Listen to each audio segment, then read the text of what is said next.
Vote গণনার মধ্যেই পশ্চিমবঙ্গ জুড়ে বিজেপি তৃণমূল তুমুল সংঘর্ষ। পরিস্থিতি নিয়ন্ত্রণে আনতে কেন্দ্রীয় বাহিনীর হস্তক্ষেপ, নিরাপত্তা ব্যবস্থা জোরদার।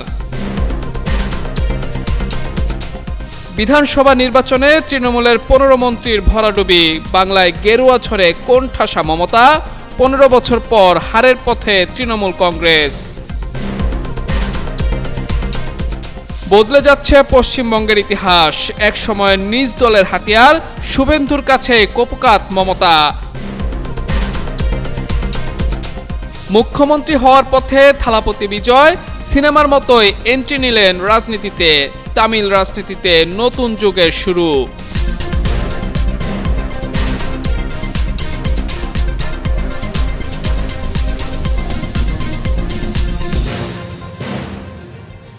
কোচবিহারে ব্যাপক সংঘর্ষ হয়েছে। সেখানে বিজেপির সমর্থক যারা রয়েছেন তাদের সাথে মমতা বন্দ্যোপাধ্যায় অর্থাৎ তৃণমূল কংগ্রেসের নেতাকর্মীদের মধ্যে ব্যাপক সংঘর্ষ হয়েছে। বলা হচ্ছে দুপুর নাগাদ, আজকে দুপুরের দিকে সংঘর্ষটা হয়, যেখানে ভোট গণনা চলছিল, ফলাফল ঘোষণাও কিছুটা হয়েছিল। এরপরেই আসলে উত্তেজনা ছড়িয়ে পড়ে সংঘর্ষ হয়েছে। বিভিন্ন স্থানে সংঘর্ষ হয়েছে, তার মধ্যে অন্যতম কোচবিহারের দিনহাটায়। বলা হচ্ছে যে বিজেপি এবং তৃণমূল কংগ্রেসের কর্মীদের মধ্যে ব্যাপক সংঘর্ষ হয়েছে। পরে কেন্দ্রীয় যে বাহিনীগুলো রয়েছে সেই বাহিনীর সদস্যরা লাঠি পেটা করে পরিস্থিতি আসলে নিয়ন্ত্রণে নিয়ে এসেছে দীর্ঘ চেষ্টার পরে। দিনহাটায় বিজেপির প্রার্থী অজয় রায়, তিনি 10,000-এর বেশি ব্যবধানে, ভোটের ব্যবধানে কিন্তু জয় পেয়েছেন। তৃণমূলের যে উদয়ন গুহ রয়েছে, যে প্রার্থী তৃণমূল কংগ্রেসের, তার থেকে 10,000 ভোটের ব্যবধানে এগিয়ে রয়েছেন। ঠিক যখন ফল ঘোষণা চলছিল তার পরপরই কিন্তু এই সংঘর্ষের খবর ছড়িয়ে পড়ে বেশ কয়েকজন আহত হয়েছে, সেই তথ্য আমরা পেয়েছি। এখন পর্যন্ত বলা হচ্ছে যে অজয় রায়, যিনি বিজেপির প্রার্থী দিনহাটায় কোচবিহারে, তিনি 10,000 ভোটের ব্যবধানে এগিয়ে রয়েছেন। এখনও ফল ঘোষণার অনেক কিছুই বাকি রয়েছে। এখন পর্যন্ত পশ্চিমবঙ্গে 148টি আসনে জয় পেলেই সেই দল সরকার গঠন করবে বা মুখ্যমন্ত্রী হবে সেই দল থেকে। বলা হচ্ছে বিজেপি এখন পর্যন্ত 194টি আসন পেয়েছে, অর্থাৎ সেই কোটা অনেক আগেই পূরণ করে ফেলেছে। তৃণমূল কংগ্রেস মাত্র 93টি আসন পেয়েছে, যেখানে 2021 সালে 214 আসন পেয়েছিল।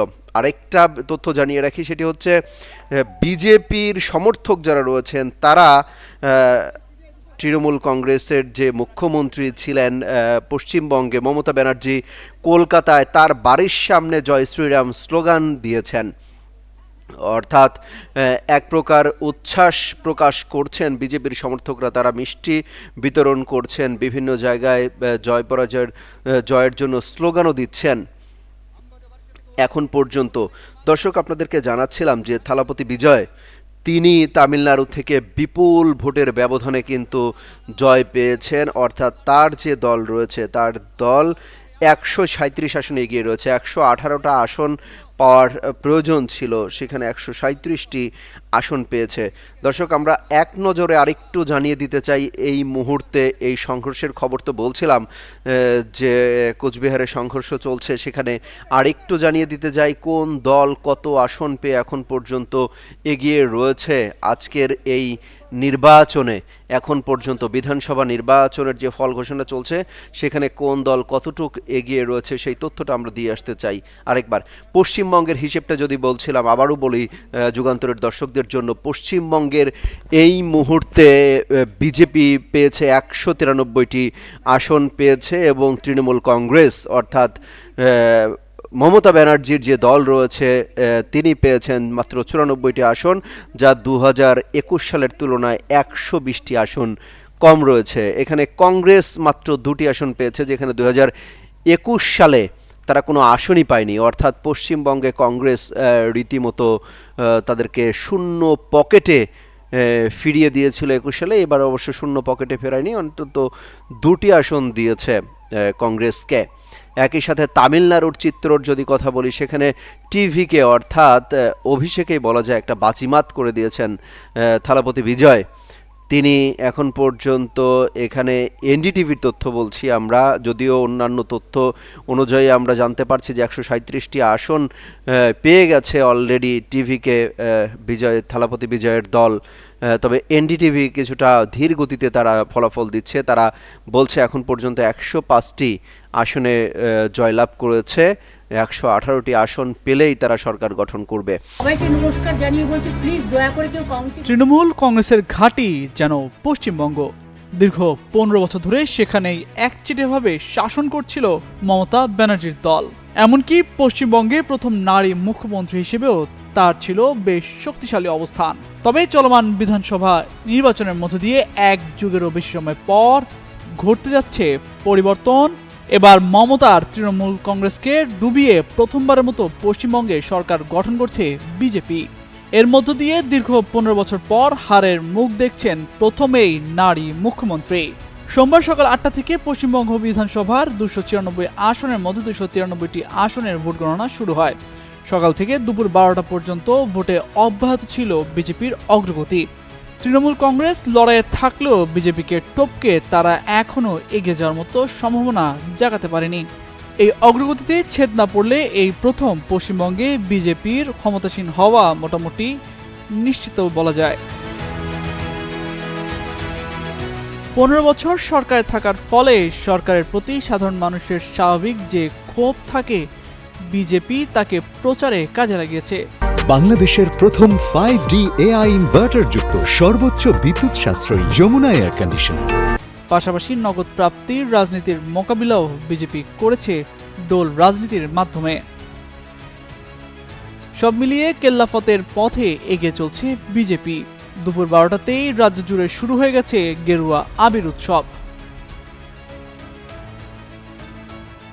SI এর ফলে মনে করা হচ্ছিল মুসলিম ভোট তৃণমূলের দিকে বিরাটভাবে ঝুঁকে পড়বে, কিন্তু গণনার ট্রেন্ড দেখে মনে হচ্ছে মুর্শিদাবাদ, মালদহ, উত্তর 24 পরগনায় মুসলিম vote Congress, CPM, Trinamool, SFI এর মধ্যে বাটপাড়া হয়েছে। এর আগে সবশেষ 2011 সালে প্রথমবারের মতো বাম ফ্রন্টকে হারিয়ে ক্ষমতায় আসে মমতা ব্যানার্জির তৃণমূল কংগ্রেস। তারপর থেকেই যেন পশ্চিমবঙ্গের বিধানসভা নির্বাচনে মমতার দলের সামনে কোনোভাবেই টিকতে পারেননি বিরোধীরা। প্রতিবার মমতার কাছেই ধরাশয়ী হয়েছেন তারা। এমনকি 2021 সালে বিজেপির চ্যালেঞ্জ সত্ত্বেও 215টি আসনে জয় পায় তৃণমূল কংগ্রেস। তবে 15 বছরের ইতিহাসে এবারই যেন প্রথমবারের মতো হারের স্বাদ পাচ্ছেন মমতা ব্যানার্জি। কখনো দিদি, কখনো অগ্নিকন্যা হিসেবে পরিচিত তৃণমূল কংগ্রেস নেত্রী মমতা বন্দ্যোপাধ্যায় 2011 সাল থেকেই পশ্চিমবঙ্গের শাসন ক্ষমতা রয়েছে তার হাতে। রাজ্যের মুখ্যমন্ত্রী হয়েও প্রধানমন্ত্রী নরেন্দ্র মোদীর চোখে চোখ রেখে কথা বলাই ছিল তার স্বভাব। কোনো প্রকার রাগ ঢাক ছাড়াই তিনি চালিয়েছেন রাজ্য। যে পশ্চিমবঙ্গের নিয়ন্ত্রণ কখনো তার হাতছাড়া হয়নি, সেই ইতিহাস এবার বদলে গেল।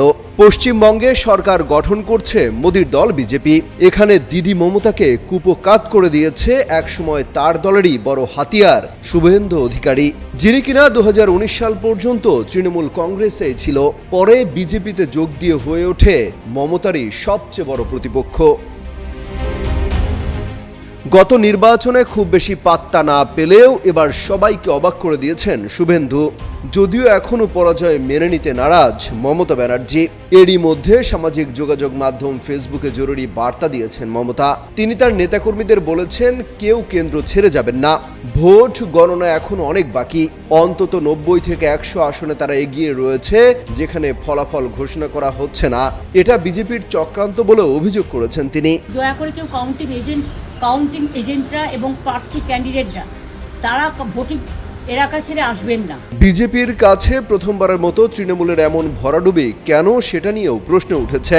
বেশ কয়েকটি কারণ তুলে ধরেছেন রাজনৈতিক বিশ্লেষকরা। তারা বলছেন, এবারের নির্বাচনে মমতার প্রধান স্লোগান হলো জয় বাংলা। 2021 সালের পর তৃণমূল কংগ্রেস মাঝে মধ্যে এই স্লোগান ব্যবহার করলেও এবারে প্রথম তারা এটি দলীয়ভাবে গ্রহণ করেছে।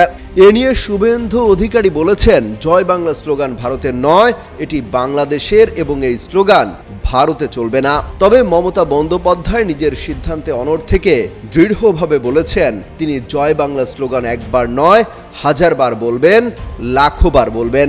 জয় পরাজয় এটি বড় ফ্যাক্টর হিসেবে কাজ করতে পারে। তবে মূল কারণ হিসেবে তুলে ধরা হচ্ছে তৃণমূলের মনোনয়নের বিষয়টি। মমতা এবারই দলীয় মনোনয়নের ক্ষেত্রে অভিজ্ঞতাকে পাত্তা না দিয়ে নতুন করে তরুণ নেতৃত্বের উপর ভরসা রাখতে চেয়েছিলেন, সেইভাবে মনোনয়নও দেয়া হয়। ফলে ভোটাররা আর তাদের নেয়নি। বিজেপির যে ধর্মীয় উগ্রবাদী কৌশল সেটাই কাজে দিয়েছে। অমিত হাসান রবিন, যুগান্তর নিউজ। இப்படிப்பட்ட ஒரு எமோஷனலான ஒரு எலெக்ஷனை தமிழ்நாடு இல்ல இந்தியாவே பார்த்திருக்காது। থালাপতি বিজয় সিনেমার মতোই এন্ট্রি নিলেন রাজনীতিতে, যেন আসলেন, দেখলেন, জয় করলেন। রীতিমতো রাজনীতির মাঠে অভিষেকেই বাজিমাত করে দিলেন ভারতের দক্ষিণী এই নায়ক। ভারতের পশ্চিমবঙ্গ সহ 5টি রাজ্যের বিধানসভা নির্বাচনের ফল ঘোষণা শুরু হয়েছে। স্থানীয় সময় সোমবার সকাল 8টায় ভোট গণনা শুরু হয়। তামিলনাড়ু প্রাথমিক ভোট গণনায় বিপুল ভোটে এগিয়ে রয়েছেন দক্ষিণী সুপারস্টার থালাপতি বিজয়ের নেতৃত্বাধীন দল তামিলগা ভেট্টি কাজাগাম বা টিভিকে। সকাল থেকে ক্ষমতাসীন ডিএমকে এবং বিজয়ের টিভিকের মধ্যে হাড্ডাহাড্ডি লড়াইয়ের আভাস পাওয়া গেলেও বেলা বাড়ার সাথে সাথে তা পাল্টে যেতে শুরু করেছে। স্থানীয় সময় সকাল 11:30 পর্যন্ত বিজয়ের টিভিকে এগিয়ে রয়েছে 104 আসনে, অর্থাৎ মুখ্যমন্ত্রী হওয়ার টার্গেট থেকে আর মাত্র 14 আসন দূরে। এই 14টি আসনে জয় পেলেই থালাপতি হচ্ছেন তামিলনাড়ুর মুখ্যমন্ত্রী। অন্যদিকে রাজ্যের বর্তমান ক্ষমতাসীন দল ডিএমকে পেয়েছে মাত্র 58 আসন, আর 71 আসন পেয়ে দ্বিতীয় অবস্থানে রয়েছে এডিএমকে জোট। নির্বাচন পরবর্তী বুথ ফেরত জরিপে অধিকাংশ সংস্থা ডিএমকে এর জয়ের সম্ভাবনার কথা বলেছিল, তবে বেশ কিছু জরিপে এনডিএ জোট এবং বিজয় থালাপতির দলের জয়ের কথা উঠে আসে। অন্যদিকে একই সময়ে পশ্চিমবঙ্গ বিধানসভা নির্বাচনে এখন পর্যন্ত গণনা করা ভোটের প্রবণতা অনুযায়ী ভারতীয় জনতা পার্টি অর্থাৎ বিজেপি এগিয়ে রয়েছে। 175 আসন পেয়েছে মোদির দল। অন্যদিকে রাজ্যের বর্তমান ক্ষমতাসীন দল তৃণমূল কংগ্রেস 115 আসন পেয়ে বেশ কিছুটা পিছিয়ে রয়েছে।